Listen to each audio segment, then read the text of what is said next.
Hi viewers, welcome back to Sahara TV. Anambra State is preparing for election coming November 16th to choose another governor.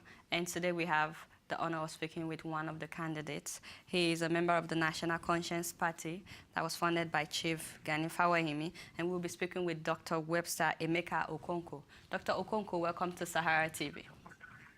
Thank you, Bella. All right. So let's start by talking about the changes that you are hoping to bring to Anambra State if you were to be the next governor.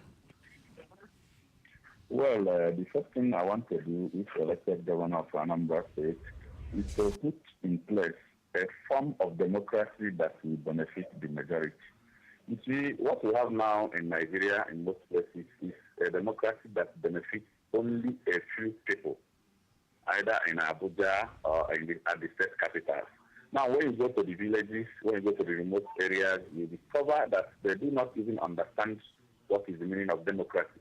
They don't even have any benefit to show for so many years of democracy in Nigeria. So the first thing I want to do is to bring that democracy down to the people so that it will be of immense benefit to them. Okay. Then, sorry, by democracy, I'm just wondering exactly what you mean. Like, in which ways are you hoping to bring it down to the common people? Yes, like when you go to most places, you don't have the best care of government because the people at the center are not concerned. But for you to bring the dividends of democracy like infrastructure, employment, and things like that down to the people, you must have the best care of government in place. Okay. So I want to bring the government closer to the people. Okay, so apart from bringing down democracy to the people, what about in terms of infrastructures? Do you have any plans on how to make life better? Yes. You know, the problem we have in Anambra State and in Nigeria is something that can only be solved politically and ideologically too. And what I want to do is to set up a triangle that will put the state on a path of modernity and civilization. How do I intend to do that? First of all, I want to make sure that the youth and the graduate school leavers of the state are offered employment. You see, why this employment and empowerment is very, very important is that it is going to help in ensuring security and social stability. If you look at what is happening in Anambra State today, you see that we have a high crime rate. People are into kidnapping, people are into armed robbery. It's because they do not have any employment. They are not gainfully employed. So the first thing I want to do is, I want it to be a sort of triangle.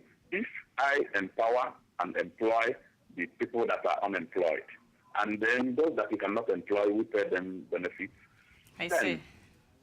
Then now we are now going to have security and social stability, which will encourage industrialization, and industrialization will in turn generate employment. So it's a sort of triangle from employment and empowerment to security and social stability, from that to industrialization and foreign investment, and then back to employment. It's a sort of triangle. I call it consolidation triangle. I see. And, you know, thinking of talking about employment, I'm just wondering, are you going to invite companies over to Anambra to create jobs? Or, you know, how exactly will you create jobs for the graduates?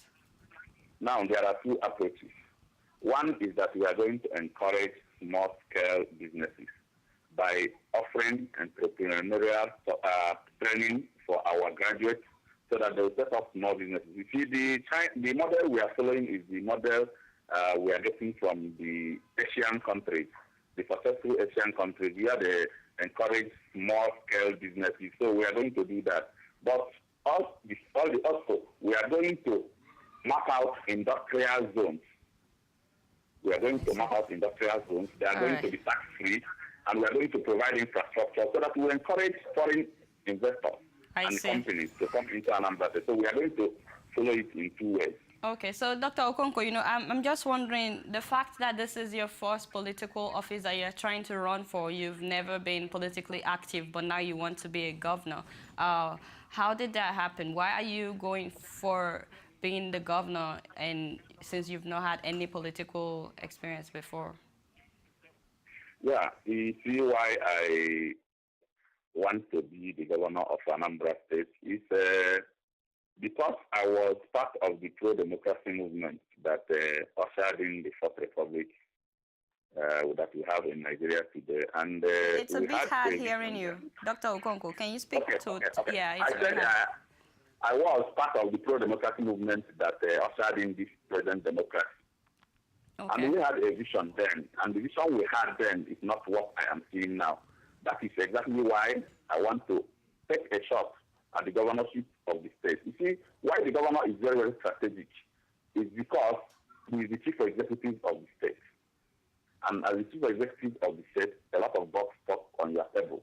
I see. For you to impact positively on the lives of the masses, because when you look at the motto of my party, that is abolition of poverty. Okay. I know that if you are a legislator, you may have one or two things to contribute, but it will be felt more if you are the chief executive of a state.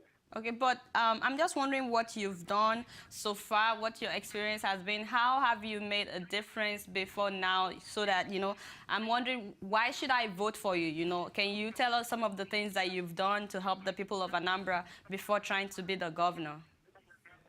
Well, I want to say that I have not disappointed in every opportunity that has been offered to serve my people. I want to remind you that as a student, I was president of the Students' Union of the University of Nigeria and Soka, and I think I served the students very well. And I'm a professional, and in the private sector. And as the chief executive officer of Tropical Veterinary Center, I think I've done relatively well. And I think those that know me in that capacity will attest to that. And presently, I'm the chairman of the Nigerian Veterinary Medical Association of Anambra State. And I've done creditably well. The people that are part of the association can testify to that. So I want to tell you that every opportunity that has been offered in life to serve, I've always excelled. And I can build on that to perform as a governor of Anambra State. So how are you funding this election? Yeah, that is where there is problem. That is where there is problem, because if you come to Nigeria, we have two types of parties. The one we call the big money parties, and the one we call the less money parties. The National Conscience Party is not actually built on money. So what we have to do and what we are doing now is to reach an understanding with the masses, because we want to serve the masses, and we believe that the masses will have something to commit towards the success of what we are doing. So what we are trying to do now and what we have been doing is to get the masses to understand us, and whatever thing they can contribute towards our success, we'll build on that. So we are being funded by the masses. I see. So, but how do you compete against the money bags? People like Ifeanyi Uba, Engige. I mean, these people are very well known to have, money. How do you feel like you have a chance against these people? Yes, on paper, it looks bad on paper.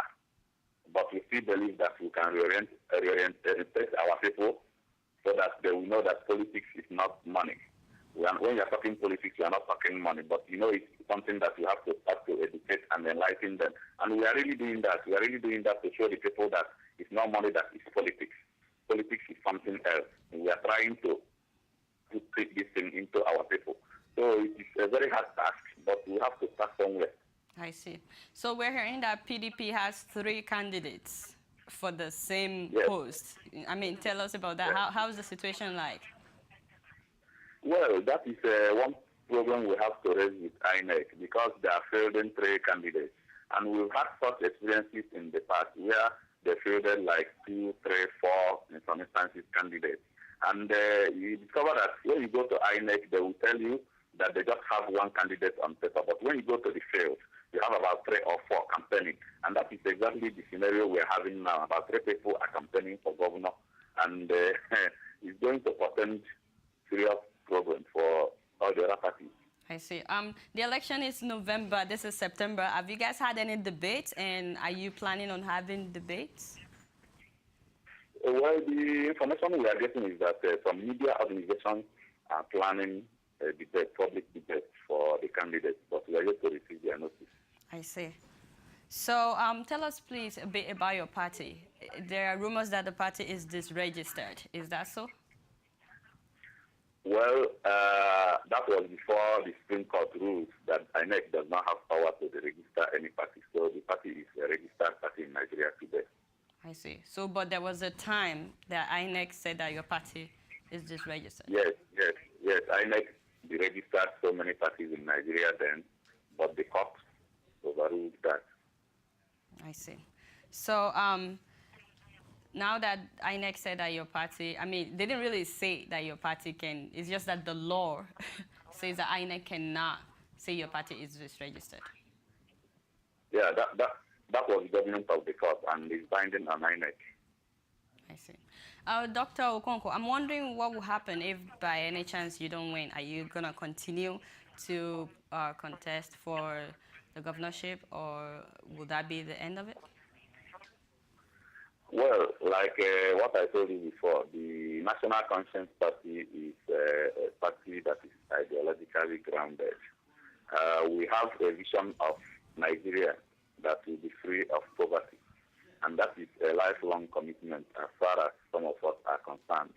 So what we are doing is a struggle that will be continuous, that even if we don't win the governorship election, the struggle will have to continue, and we will continue to offer ourselves for service to the masses. I see. So you're saying that you will still be in the political game even after this election, no matter what happens? I'll still be available.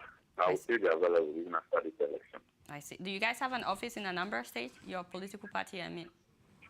Yes, we have our headquarters at Zik Avenue, Oka, Anambra State. Okay. And I'm wondering your view of the present governor, Peter Obi. How will you rate his performance? Well, to be honest with you, what we have in Anambra State today is a departure from what we used to have. Peter Obi has done well compared to the other people before him. But what we are saying is that there is room for improvement, that some other people can come and make it better for Anambra State. And that is the position of National Conscience Party. He has done well, but still, we have some areas that we need to move forward. All right. Thank you very much, Dr. Okonkwo, for joining us today on Sahara TV. You're welcome.